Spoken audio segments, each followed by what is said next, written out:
Last class में हमने एक फंक्शन पढ़ा था जिसका नाम था सम इफ, और इस क्लास में हम पढ़ेंगे काउंट इफ फंक्शन।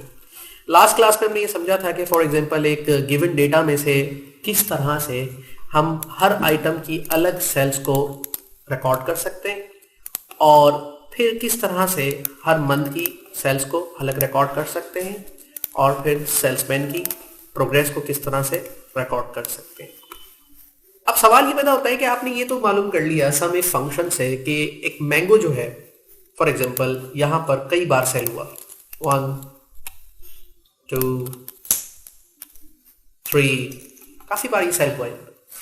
पर सवाल ये पैदा होता है कि ये कितनी बार सेल हुआ। अब ये तो आप काउंट करके बताएंगे 1 2 and 3, जितनी बार भी उसमें टाइम लगेगा। आपने बताया कि 1622 यानी कि 1622 रुपए के मैंगो बिके, पर कितनी बार 1 2 3 4 या 1 टाइम में ही बिका। नंबर ऑफ टाइम्स को कैलकुलेट करने के लिए हम यूज करते हैं count if functions to know number of times. अब इसको कैसे अप्लाई करेंगे ये तो हमें पता ही है कि हमने इस कॉलम का नाम रखा है आइटम नेम, जिसमें ये पूरा डेटा है, मंथ इस पूरे कॉलम का नाम है, प्राइस इस पूरे कॉलम का नाम है और सेल्समैन इस पूरे कॉलम का नाम रखा है। और नाम रखना भी हमें बताया था किस तरह से कि सिलेक्ट करते कॉलम को और डिफाइन नेम में जाकर यहां पर आपने नाम रखना है। जैसे मैंने इसका नाम रखा आइटम नेम और इस तरह ही आपने हर कॉलम का नाम रखना है। मैंने पहले रखा हुआ इनका नाम चेक कर सकते हैं यहाँ पे नेम बॉक्स में जाके, आइटम नेम, मंथ, प्राइस और सेल्समैन, हर का नाम रखा हुआ। अब हम आ जाते हैं कंपाइल्ड डेटा में और अब मैं क्वांटिटी मालूम करना चाहता हूँ। तो मुझे एक फंक्शन जो है वो चाहिए जिसका नाम है काउंट इफ। अच्छा, अगर कोई फंक्शन आपको जहन में नहीं आए कि वो इसमें से कौन से बॉक्स में है तो उसको आप सर्च भी कर सकते हैं। इंसर्ट फंक्शन में जाके यहाँ पे सर्च कर ले, उस फंक्शन का नाम लिखे COUNT काउंट, और इफ जैसे आप उसको सर्च करेंगे गो, तो अगर वो माइक्रोसॉफ्ट एक्सेल में होगा तो इसको सर्च करके लाएगा माइक्रोसॉफ्ट एक्सेल। ये देखिए सर्च हो गया और वो फंक्शन आपके सामने आ गया काउंट इफ। और काउंट के नीचे एक और भी आ रहा होगा और ये टॉप पर आ रहा है काउंट इफ। और वैसे मैं आपको बता देता हूं कि ये फंक्शन कहां पर है।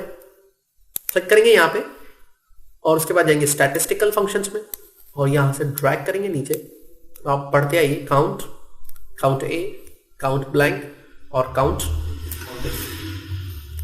क्लिक करेंगे काउंट इफ पर और ये आपसे सिर्फ 2 ही बातें पूछेगा, जबकि सम इफ 3 आपसे क्वेश्चन करता था। इसको 2 क्राइटेरिया है और एक है रेंज जो हमें इसको बतानी है।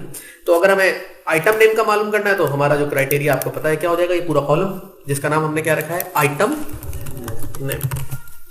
और अब क्राइटेरिया ये लिख रखा है हमने आइटम का नाम। क्लिक करेंगे और क्या करेंगे, ओके, तो 5 टाइम मैंगो सेल हुआ है और डबल क्लिक करने पे 5 4 3 5 4 4 3 टाइम्स ये मुख्तलिफ आएगा। इसी तरह से अगर हम यहां पर मंथ की क्वांटिटी मालूम करना चाहें तो इसी फंक्शन को दोबारा लॉन्च करेंगे। आपकी मर्जी, आप यहां जाकर स्टैटिस्टिकल में आकर और यहां से लॉन्च करें या फिर आप रीसेंट फंक्शंस में जाके लॉन्च कर लें। और अब आप रेंज बताएंगे क्योंकि ये मंथ है तो इसके शीट का मंथ वाला पूरा कॉलम जिसका नाम आपने रखा है MONTH मंथ।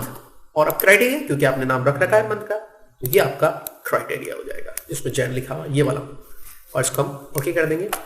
तो 12 टाइम्स जनवरी में सेल हुई है, 10 4 5 0 1 3 4 4 यानी कि 4 टाइम सेल हुई है सितंबर में, 3 दफा सेल हुई है नवंबर में और 12 टाइम्स सेल हुई है जनवरी में, जिससे आपको ये पता चल रहा है सबसे ज्यादा सेल जनवरी में हुई है। ओके, मतलब नंबर ऑफ टाइम्स कितनी बार। अच्छा, कितने आइटम बेचे कितनी बार, तो इस तरफ हमारा जो मैं अब यहां रिसेंट में से ले रहा हूं काउंट इफ, और अब मेरी रेंज हो जाएगी सेल्समैन और उसके बाद नंबर ऑफ टाइम्स। यहां से क्लिक किया, कंपेयर कर लो, ओके। तो ये 8 दफा सेल की है स्मिथ ने, जबकि